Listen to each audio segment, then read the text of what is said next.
poem written by a very famous poet R.L. Stevenson, given on page number 6 in your textbook. Activity 7. Read the following poem. This poem is given on banyan tree and a little child. Up into the banyan tree, who should climb but little me? I held the trunk with both my hands and looked around all nearby lands. Means, here the poet is saying that who should climb up the banyan tree? Banyan tree means बरगद का पेड़. तो जो poet है RL. Stevenson वो बता रहे हैं कि बरगद के पेड़ के ऊपर कौन चढ़ेगा. तो वो दूसरे सेंटेंस में क्या बोल रहे हैं कि उस बरगद के पेड़ के ऊपर एक छोटा बच्चा चढ़ेगा. फिर वो छोटा बच्चा कौन है? खुद poet.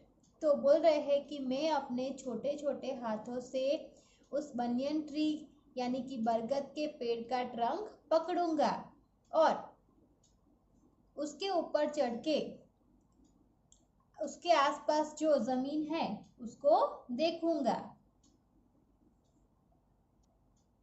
So a small kid held the trunk with his little hands and looked around all nearby lands. यानी कि छोटे बच्चे ने पेड़ को अपने दोनों छोटे छोटे हाथों से पकड़ा और आसपास दूर तक जितनी जमीन है उसको देखा. I saw the next door garden lie, full of flowers before my eye, and many pleasant faces more that I had never seen before. A small kid looked the garden with his little eyes, and the garden was full of coloring flowers. And the little boy also saw very nice faces which he had never seen before. उस छोटे बच्चे ने अपनी आंखों से सुंदर फूलों से भरा हुआ गार्डन यानी कि बगीचा देखा और उस गार्डन के अंदर जो लोग थे वो भी उसको बहुत ही प्लेजेंट यानी कि सुंदर लगे. So the little boy was enjoying the garden and the people inside. उसको लगा कि उसने ऐसे लोग पहले कभी भी नहीं देखे थे. शायद वो बच्चा गांव का था और इसलिए सिटी में रहने वाले लोगों को उसने पहले कभी नहीं देखा है, तो इसलिए उसको ऐसा लगता है कि वो लोग बहुत ही प्लेजेंट है. I saw the dimpling river pass and be the sky's blue looking glass. The dust roads go up and down with people tramping into town. यानी कि उस छोटे बच्चे ने बहती नदी को देखा और नदी के अंदर ब्लू स्काई को देखा. नदी कहाँ पे होती है? नीचे जमीन पर जाती है और आसमान कहाँ होता है? ऊपर.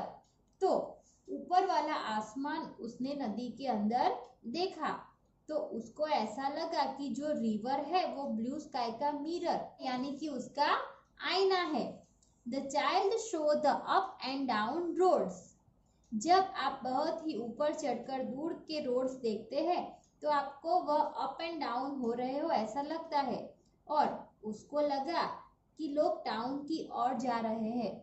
यानी कि जो अप एंड डाउन रोड्स है तो वो बरगद के पेड़ के सबसे ऊपर चढ़कर देखता है तो उसको ऐसा लगता है कि जो लोग जा रहे हैं वो कहीं टाउन यानी कि शहर की ओर जा रहे हैं.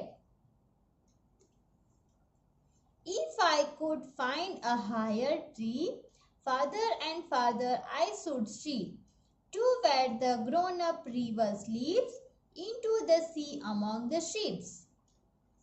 अगर उस बच्चे को उससे भी ऊंचा ट्री मिलता तो वह बहुत ही दूर तक देख पाता, ऐसा वो सोच रहा है.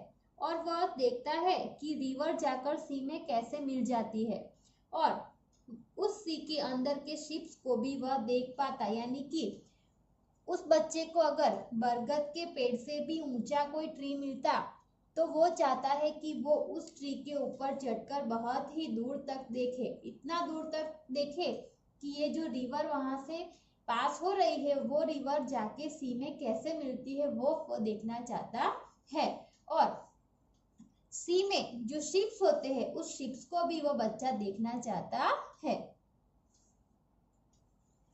To where the roads on either hand lead onward into fairyland, where all the children dine at 5 and all the playthings come alive.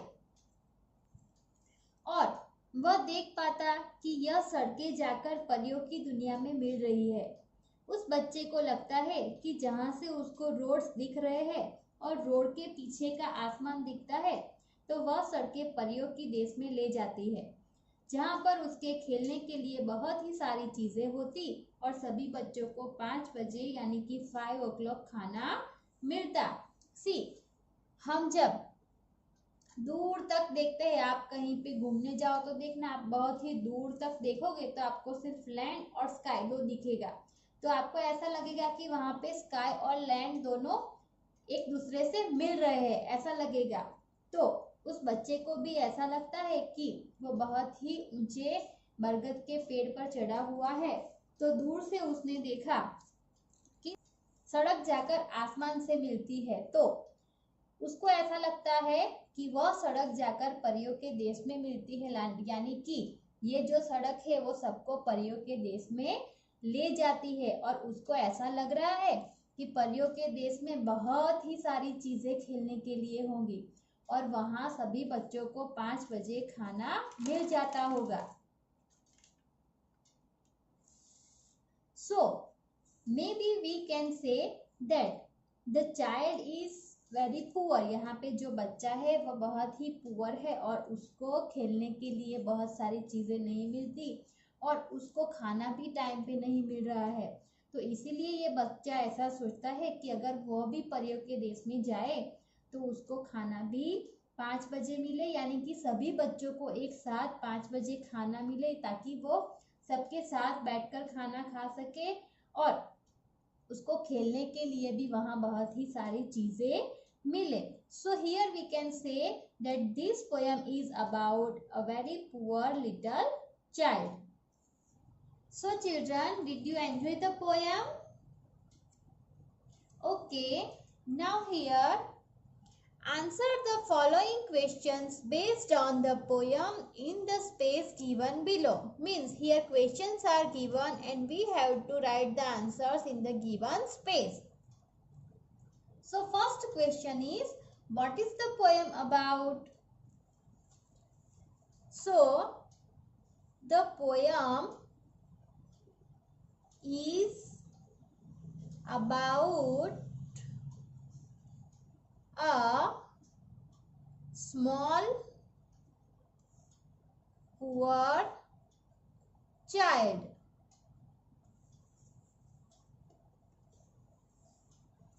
तो ये पोयम एक छोटे गरीब बच्चे के बारे में है। Now see the next question on page number 7. List the natural things mentioned in the poem. So, if you read the whole poem, you will see that some natural things are mentioned there.